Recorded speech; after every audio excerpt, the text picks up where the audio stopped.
మనం ఒకరితో మాట్లాడుతున్నప్పుడు మన దగ్గర నిజాలుంటాయి, ఆధారాలుంటాయి కదా. అవును, అన్నీ ఉంటాయి. లాజిక్ కూడా ఉంటుంది. అయినా సరే ఎదుటి మనిషి మనస్సు అస్సలు మారదు. ఎందుకు?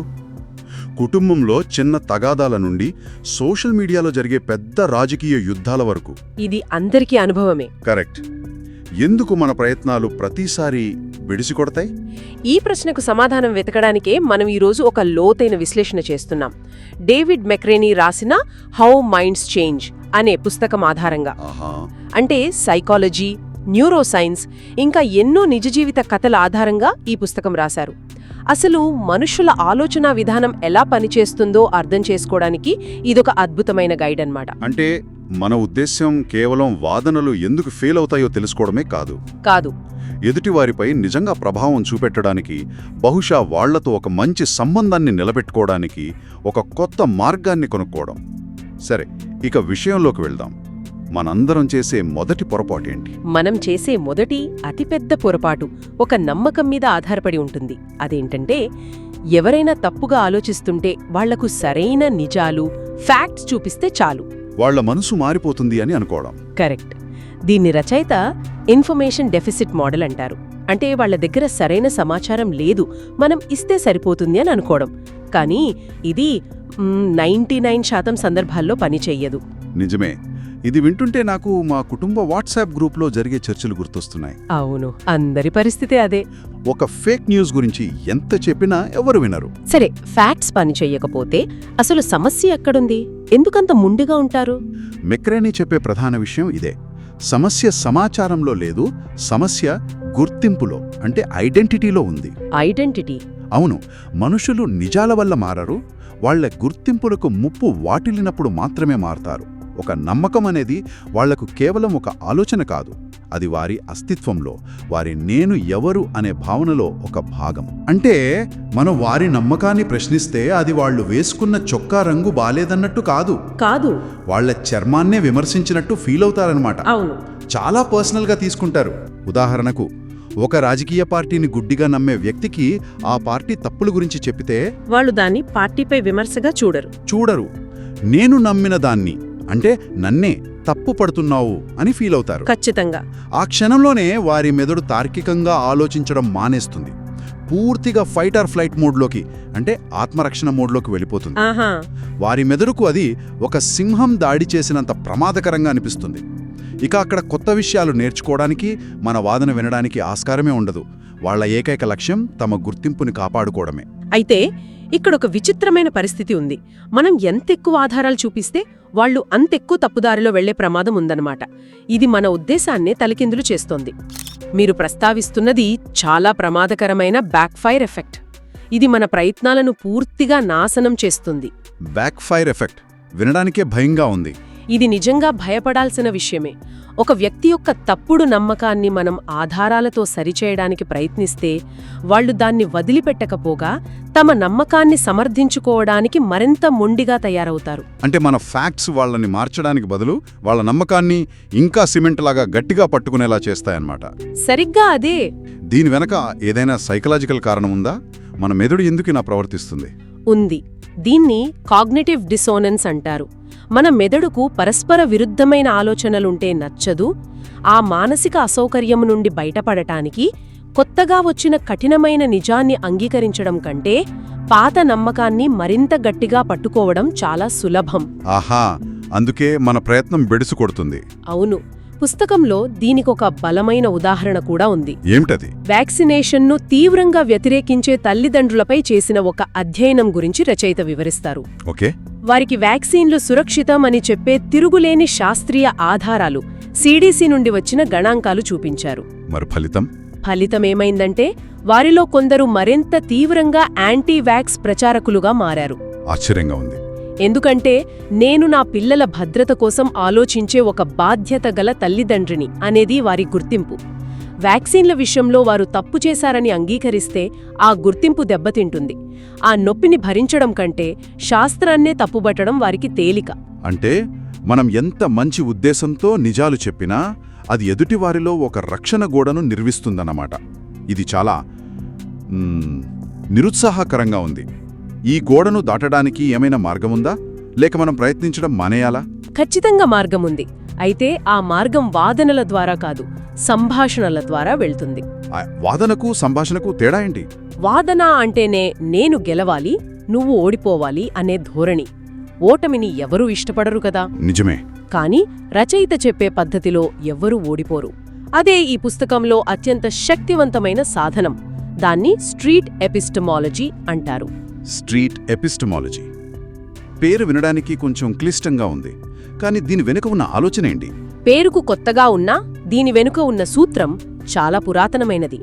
సోక్రటీస్ కాలం నాటిది.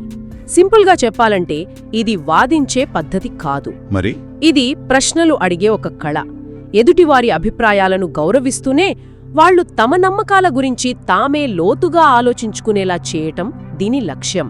మనం వాళ్లకు సమాధానాలివ్వం, వాళ్లనే సమాధానాలు వెతుక్కునేలా చేస్తాం. కానీ ఇది కొంచెం మ్యానిపులేటివ్గా అనిపించడం లేదా? అంటే మనం ప్రశ్నలు అడుగుతున్నట్టు నటిస్తూ వాళ్లను మన దారిలోకి తీర్చుకోవడానికి ప్రయత్నిస్తున్నట్టు కాదా?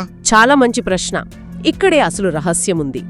స్ట్రీట్ ఎపిస్టమాలజీ పనిచెయ్యాలంటే మన కుతూహలం నిజమైనదే ఉండాలి. కరెక్ట్. మనం నటిస్తే అవతలి వాళ్ల పసిగట్టేస్తారు. ఈ నమ్మకానికి వాళ్ళెలా వచ్చారు అని మనం నిజంగా తెలుసుకోవాలనుకోవాలి. మన లక్ష్యం వాళ్లను మార్చడం కాదు, వాళ్లు తమ నమ్మకాన్ని ఎలా నిర్మించుకున్నారో అర్థం చేసుకోవడం. మార్పు అనేది ఆ ప్రక్రియలో జరిగే ఒక సైడ్ ఎఫెక్ట్ మాత్రమే. ఓకే, అది చాలా ముఖ్యమైన విషయం. నిజమైన కుతూహలం.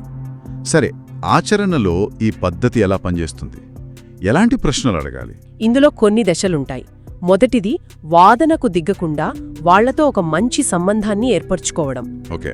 ఆ తర్వాత వారి నమ్మకాన్ని నిర్ధారించుకుని దాని ఒక స్కేల్పై కొలవాలి.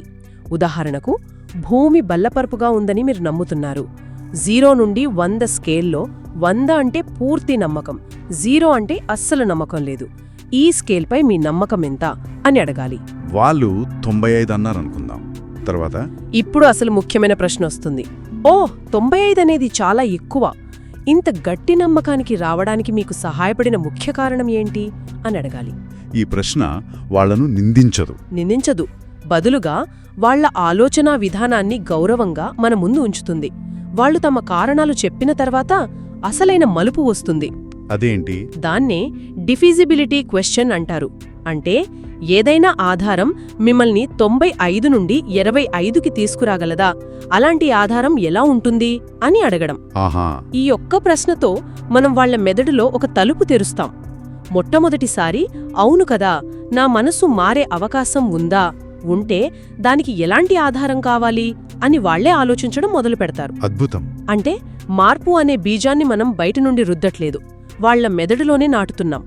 నా నమ్మకాన్ని ఏది మార్చగలదు అనే ఆలోచన మొదలైతే వాళ్ళు తమ సమాచారం కోసం వెతకడం ప్రారంభిస్తారు. మన పాత్ర కేవలం ఆ ఆలోచనను ప్రేరేపించడమే. వాళ్లు తమ నమ్మకానికి ఎలా వచ్చారో చెప్పమని అడగడం ద్వారా వాళ్లు తమ ఆలోచనా ప్రక్రియను తామే పునర్పరిశీలించుకుంటారు. సరిగ్గా అదే, దీన్నే థింకింగ్ అబౌట్ థింకింగ్ అంటారు. ఈ పద్ధతి పనిచేస్తుందని చెప్పడానికి రచయిత కొన్ని నిజ జీవిత కథలను కూడా పంచుకున్నారు.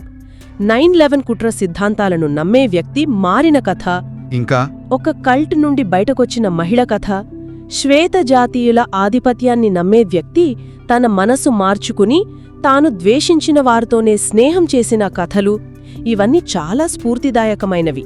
ఈ కథలన్నీ చెప్పే నీతి ఒకటే అనిపిస్తోంది: మార్పు అనేది తక్షణం జరగదు, ఒక స్విచ్ వేసినట్టు జరిగిపోదు. అస్సలు జరగదు. అదొక సుదీర్ఘమైన భావోద్వేగ ప్రయాణం.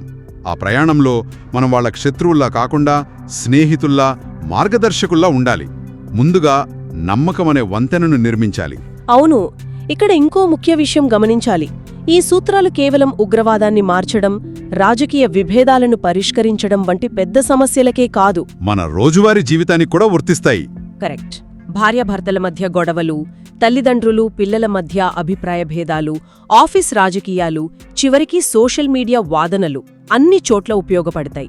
ఎదుటివారిని అర్థం చేసుకోవడానికి ప్రయత్నించినప్పుడు వాదనలు వాటంతట అవే సంభాషణలుగా మారుతాయి. ఉదాహరణకు, ఇంట్లో ఎవరైనా ఒక పనిని వేరే విధంగా చేస్తున్నప్పుడు నువ్వు చేసేది తప్పు, ఇలా చెయ్యి అని చెప్పడానికి బదులు గొడవ మొదలవుతుంది. అవును, దానికి బదులు, ఓ మీరు ఈ విధంగా చేస్తున్నారా, దీని వెనక మీ ఆలోచన ఏంటో కొంచెం చెప్తారా అని అడిగితే అక్కడ గొడవకు ఆస్కారముండదు. బహుశా వాళ్ళ దగ్గర మనకంటే మంచి కారణం ఉండొచ్చు కూడా. ఖచ్చితంగా ఇది మనల్ని మరింత వినయంగా ఓపెన్ మైండెడ్గా చేస్తుంది. ఎందుకంటే మన నమ్మకాలు కూడా ఇలాగే ఏర్పడి ఉండొచ్చు కదా. నిజమే, మనల్ని మనం ప్రశ్నించుకోవడానికి కూడా ఇది సహాయపడుతుంది. అవును. ముగింపుగా చెప్పాలంటే, మీరు గెలవాలనుకుంటే వాదించండి, కానీ మీరు నిజంగా ప్రభావం చూపాలనుకుంటే అర్థం చేసుకోండి. వాదనలో గెలుపు తాత్కాలికం, కానీ అర్థం చేసుకోవడం ద్వారా వచ్చే మార్పు శాశ్వతం. డేవిడ్ మెక్రోనీ చెప్పిన ఒక అద్భుతమైన మాటతో ఈ విశ్లేషణను ముగిద్దాం. ప్రజలు మీరు వారిని తప్పు అని నిరూపించినందువల్ల మారరు, వారు సరైన మార్గాన్ని విభిన్నంగా అన్వేషించేంత సురక్షితంగా భావించినప్పుడు మారతారు. ఈ చర్చ విన్న తర్వాత ఒక చిన్న ఆలోచనతో అందర్నీ వదిలిపెడుతున్నాం. ఈసారి ఎవరితోనైనా ఒక అభిప్రాయంతో తీవ్రంగా విభేదించినప్పుడు వాళ్లను మార్చాలని ప్రయత్నించే బదులు ఒక్క క్షణం ఆగాలి. అవును, ఆగి ఈ నమ్మకానికి మీరు ఎలా వచ్చారు, దీని గురించి ఇంకా కొంచెం చెప్పండి అని నిజమైన ఆసక్తితో అడిగి చూడండి. అప్పుడు సంభాషణ ఎలా మారుతుందో గమనించండి. వాదన యుద్ధంలా కాకుండా ఒక అన్వేషణలా మారుతుంది.